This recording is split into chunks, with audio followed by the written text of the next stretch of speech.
Hey everyone, welcome back to AP Precalc. This is lesson 3.15. Let's get right into it.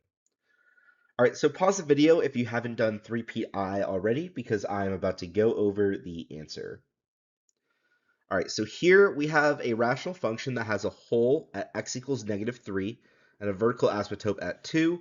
Which of the following could be an expression for f of x?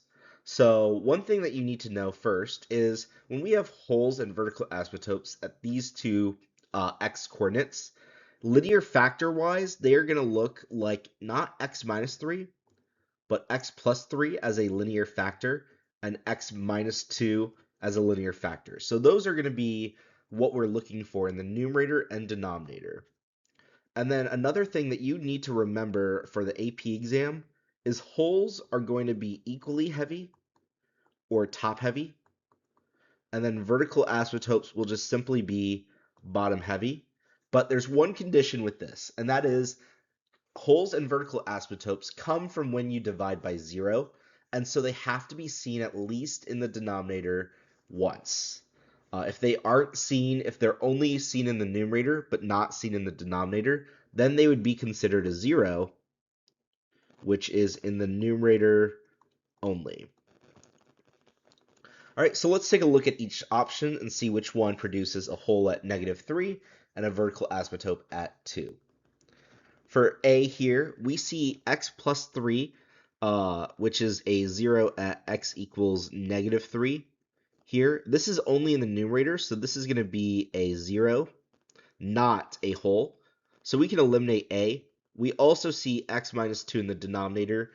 This is a vertical asymptote. So it does have a vertical asymptote at 2, but it doesn't have a hole at -3. Taking a look at B, here the linear factors are kind of switched on us. This is to try to trick us. So here, this is actually a vertical asymptote at x equals -2, not +2.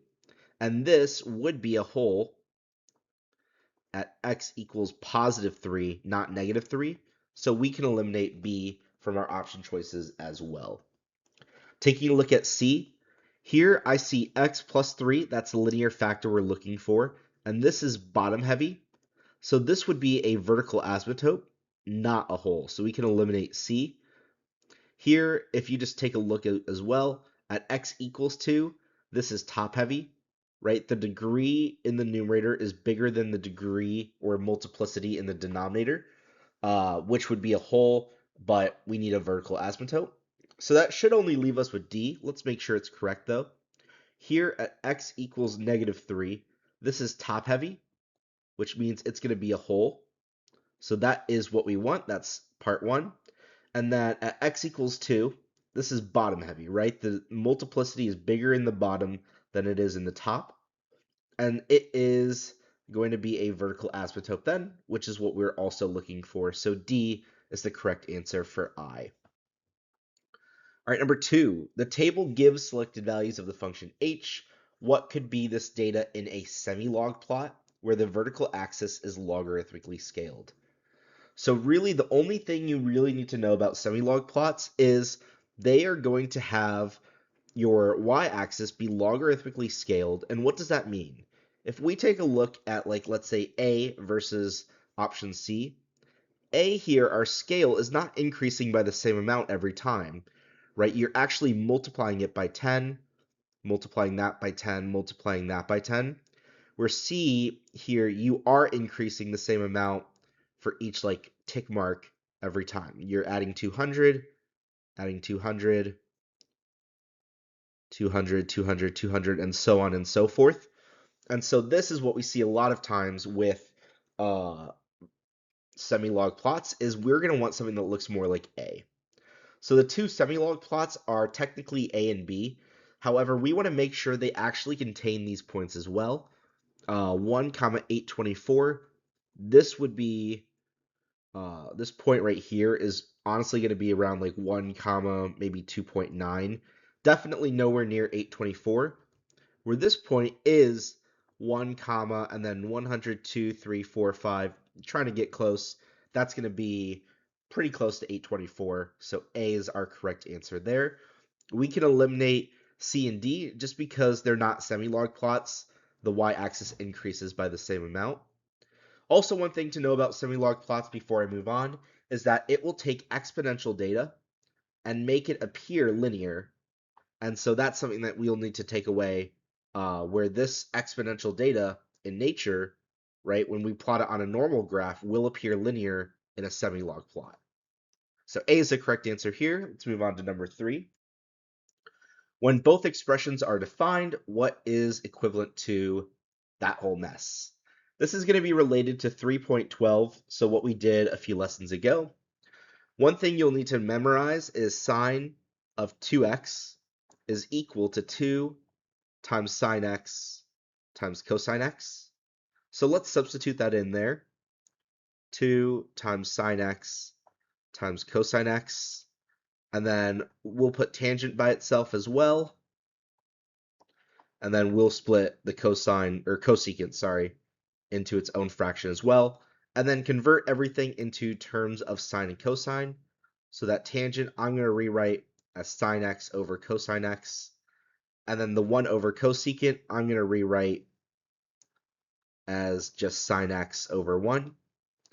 Here we can cancel out a cosine, and we are left with 2 times sine of x, but we see 3 of them, so it's going to be 2 sine cubed x. That should be answer choice C. So it's very similar to the short answer questions where you have to simplify it, except you're just trying to match one of the answer choices that you see in a multiple choice format. All right, so let's get into the actual notes for today. Today we're going to be talking about the rate of change in polar functions.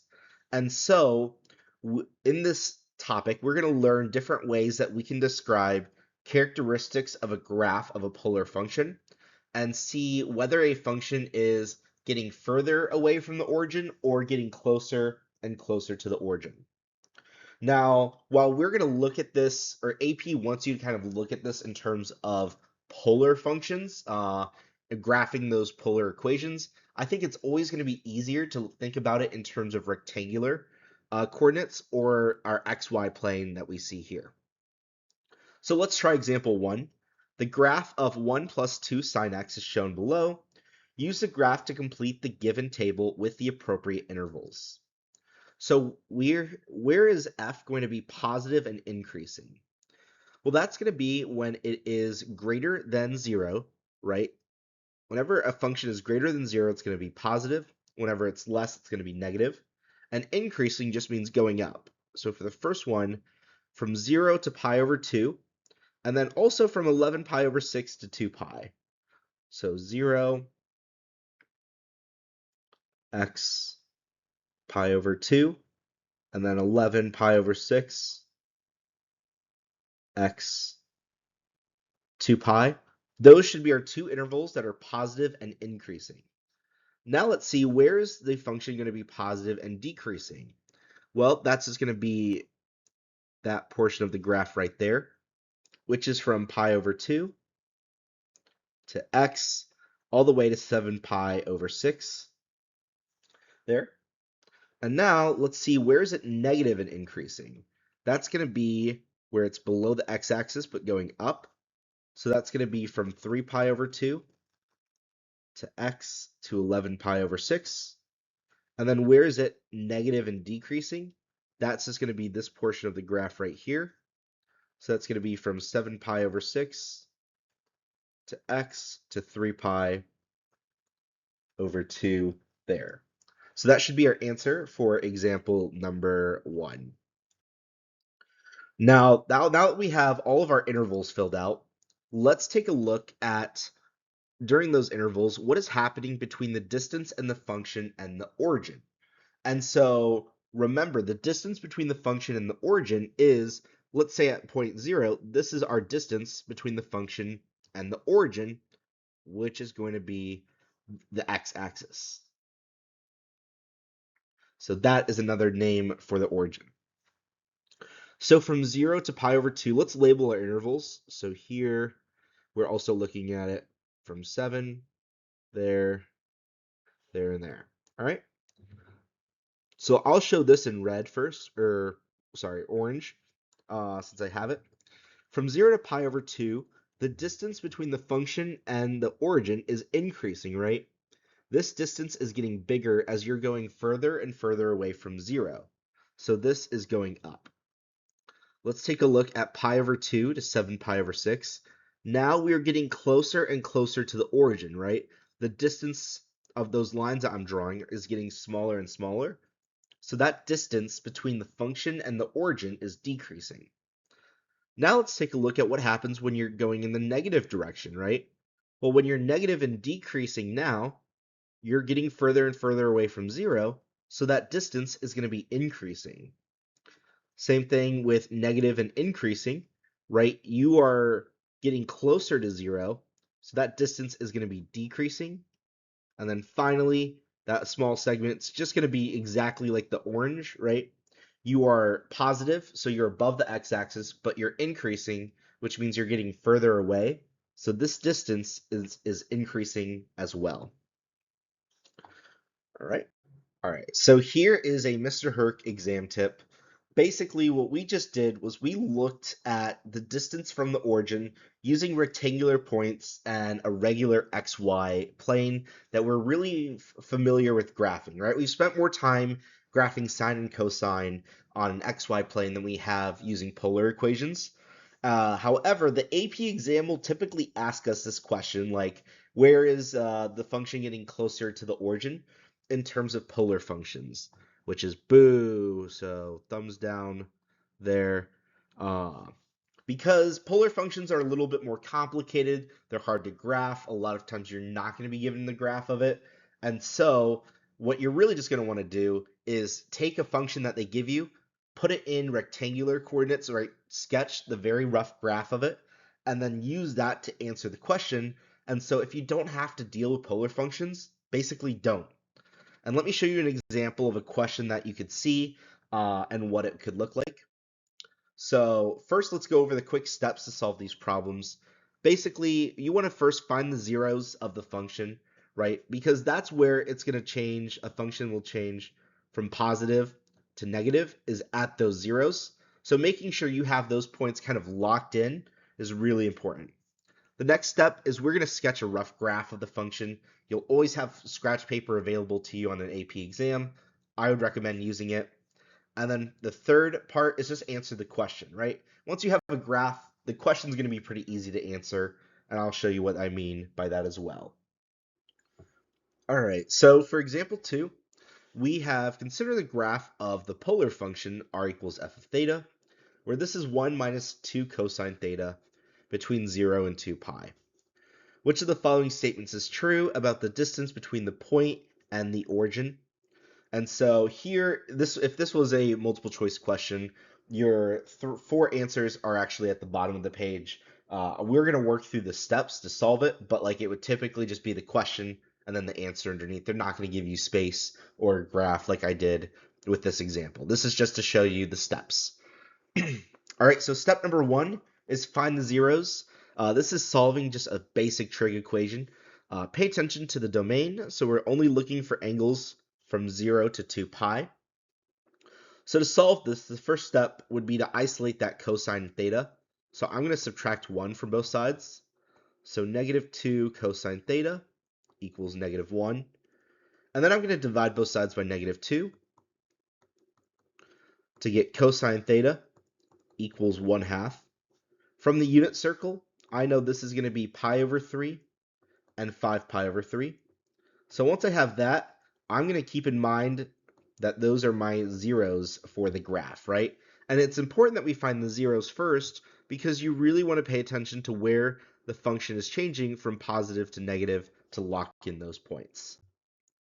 Right? So now that we know that our zeros are going to be at pi over 3 and 5 pi over 3, let's graph that here, and let's simply sketch a graph of our function.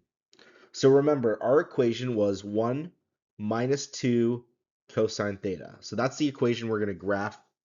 On an AP exam, you're going to see a pretty easy equation to graph, right? Like maybe 2 cosine theta or 1 minus 2 cosine theta. You're not going to see a function like this that's super, super complicated. And so don't worry about that. Once we have our zeros, let's work from there. So here, If this is from 0 here, and pi is right here, and then 2 pi, there's 6 bases, so each one is going to be pi over 6. That should be pi over 3, 2 pi over 3, 5 pi over 6, and then so on and so forth. So our two zeros, if I just label the rest of this now, 7 pi over 6, 11 pi over 6, 4, and 5 pi over 3. Let's graph our function. So first, let's label our zeros, which we found zeros at pi over 3 and 5 pi over 3. So let me plot those. I'm going to make them pretty big here. And then let's also just sketch this general graph as well. So I'll do that in, we'll do blue. Here we have a midline at positive 1. So I'm going to make this our midline 1, 2, 3, 4, negative 1, negative 2, negative 3, negative 4.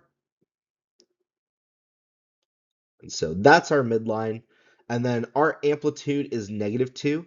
So remember, with a cosine graph, at 0, because there's no horizontal translation, we're going to start at the minimum. So we're going to go 2 units down and start there. We should end at the same place at 2 pi because our b value is 1. At pi, we're going to see it be at the maximum at 3. And then we have our zeros of the graph as well, so that should help us. Our midline should be at pi over 2 and 3 pi over 2. So those are 5 other points that we can add. And then let's sketch this graph here. And that is what it should look like. Once we have this graph, we can answer questions about the function using this graph here. So for number 3, I would assume that you have this sketched out in your notes. So let's answer the question here. The distance, which one is true? So we're looking for the correct statement. If I sketch out this graph just real quick again, I know pi over 3 and 5 pi over 3 is going to be our zeros. So this graph looks a little something like that. And then here, this should be pi. So which of the following is true? The distance is increasing from pi to 5 pi over 3. Well, here the distance between the origin and the function is actually decreasing, right? So the A is wrong there. Let's take a look at B. The distance is increasing from 5 pi over 3 to 2 pi. This is true, right? The distance is increasing. It's getting bigger and bigger as you go from left to right. So this is okay. Let's take a look at C. From pi to 5 pi over 3, the distance is increasing. As we said, we already know this is decreasing. And then for D, the distance is decreasing from 5 pi over 3 to 2 pi. That is also wrong. So B is the correct answer. And then let's take a look and just make sure this makes sense as well. Because the function from 5 pi over 3 to 2 pi, right, is negative, it's below 0, which is true, and it's decreasing. And whenever a function is negative and decreasing, it's always going to be getting further and further away from the x-axis, which means the distance will always be increasing there. So B is the correct answer for example number 2. All right, example number 3, pause the video now and try this one on your own, and then I'm going to work this one out right now. So here, the first thing we want to do is we want to find which statement is false. So we're looking for the incorrect statement. Let's start by solving this equation. So we have 2 sine theta minus 1, and we want to find the zeros, so set it equal to 0 and solve. So add 1 to both sides, and then divide both sides by 2 to get sine of theta equals 1/2. This is going to be at pi over 6 and 5 pi over 6. And then 2 sine theta minus 1. Let me sketch a rough graph here. So -1, -2, -3, -4. Here, we are going to have a midline at -1. So let me sketch that there. And then you're going to have an amplitude of 2, which means this is going to be your max, and this is going to be your min there, 2 units up and down from your midline. And now we also know that we have zeros at pi over 6 and at 5 pi over 6. So right there are going to be our two zeros of the graph. And then here, because it's a sine function, we're going to start at the midline, and it's a positive a value. So you're starting at the midline going up. So here we can plot those 3 points at 3 pi over 2. That should be at the max, or at the min, and at pi over 2 should be at the max. Now we kind of have our graph, so let's just sketch a rough sketch of that. So that's what the graph should look like. That is 2 sine theta minus 1 fully graphed. Let me erase some of these lines now that we may not need. And let's see which of the following is true. So for A, we'll do this in blue. From 0 to pi over 6, the distance is decreasing. That is true, right? It's getting further and further, or it's getting closer and closer to the origin. So the distance between them is decreasing. So we can eliminate A. Let's take a look at B. The distance is increasing from pi over 6 to pi over 2. This is true, right? It's getting further and further away. So that is not false. For C, the distance is decreasing from pi over 2 to 5 pi over 6. Here, that is true, right? The distance is decreasing, so C is wrong. And then taking a look from 5 pi over 6 to 3 pi over 2, that's going to be this distance right here. This distance is increasing, not decreasing. So this is false. So that is going to be our answer there. So that would be how I would answer one of those questions on the AP exam. All right, so for example 4 here, sometimes the AP exam or I am nice enough to give you an actual picture of the graph. So all you have to do is answer the question. You don't even have to sketch a graph or find the zeros. So let's take a look at one of those examples here. Here we have the graph of f of x equals 3 sine 2x between 0 and 3 pi over 2.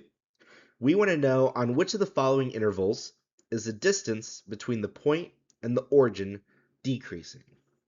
So let's take a look here. For option A, between 0 and pi over 4, this distance between the function and the origin is increasing. It's getting further and further away. So we can eliminate option choice A.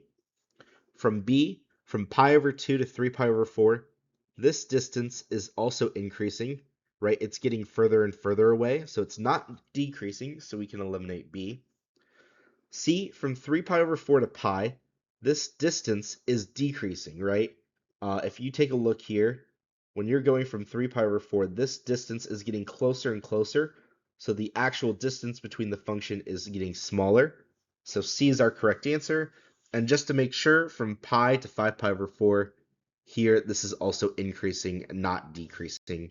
So D is wrong. So C is the correct answer for example 4. And now the final thing that we're going to learn this entire year, right, the final new concept, is going to be average rate of change. You already know that, right? If I gave you 2 points, let's say 2 comma 5, and we'll make it easy, 3 comma 8, and I asked you for the average rate of change between x equals 2 and x equals 3, it's pretty easy, right? Because average rate of change is just another name for slope, so you would just use the slope formula. y2 minus y1 over x2 minus x1, which is, in this case, 8 minus 5 over 3 minus 2, or 3 over 1, or just like 3 would be your average rate of change from 2 to 3. There. Now we're going to do that just with trig functions, so it's pretty much going to be the same, right? You're going to have your y2 minus y1 over x2 minus x1, except you might just have some fractions or radicals to deal with, but the process is going to be the same. So here, let's try example 5 together. We are given a polar function r equals f of theta, where f of theta is 3 minus 3 cosine theta, and we want to find the average rate of change from pi over 2 to pi. So we are only given our x coordinates. So the first thing we want to do is just find what is our y coordinates for this function. And to find them, you just plug them in. So we want to evaluate 3 minus 3 cosine pi over 2, and then 3 minus 3 cosine pi. I know from the unit circle cosine of pi over 2 is going to be 0. So this is going to be 3 minus 3 times 0, which is just 3. So pi over 2 should have a y-coordinate of 3. And then cosine of pi from the unit circle is -1. So this is 3 plus 3, which is 6. So pi comma 6. Once we have that, then we want to find the slope between these two coordinates. So remember y2 minus y1 over x2 minus x1. Here you're going to get 3 over pi minus pi over 2. This is the same as 2 pi over 2. So 2 pi minus pi is pi over 2. And then remember, keep, change, flip. So 3 times the reciprocal, so 2 over pi. And you're going to be left with 6 over pi as your answer. You will see oftentimes a weird answer like that where maybe pi is typically going to be in the denominator. That's very usual to see with this type of question. All right, final example for the day, example 6. We're going to do the same thing, find the slope between pi over 4 and 3 pi over 4. So let's figure that out here. We got pi over 4 and 3 pi over 4, and then we need to find our y coordinates. So plug them in. 3 sine 2 times pi over 4, and then 3 times sine 2 times 3 pi over 4. This is going to be the same as 3 sine of pi over 2. And sine of pi over 2 is just 1, so this is 3 times 1, which should just be 3. So pi over 4 comma 3. 3 pi over 4, this is 3 times sine, and then this can cancel out, and you have 3 pi over 2. That is from the unit circle -1. So 3 times -1 is -3. And now we just want to find the slope between these 2 points. So y2 minus y1 over x2 minus x1. This then should be -6 over 2 pi over 4, which is -6 over 1 times the reciprocal. This is the same as just pi over 2, but you flip it. So you should get -12 over pi as your answer for example number 6 there. All right, if you have any questions, please come see me in office hours, and I will see you guys later. Thanks.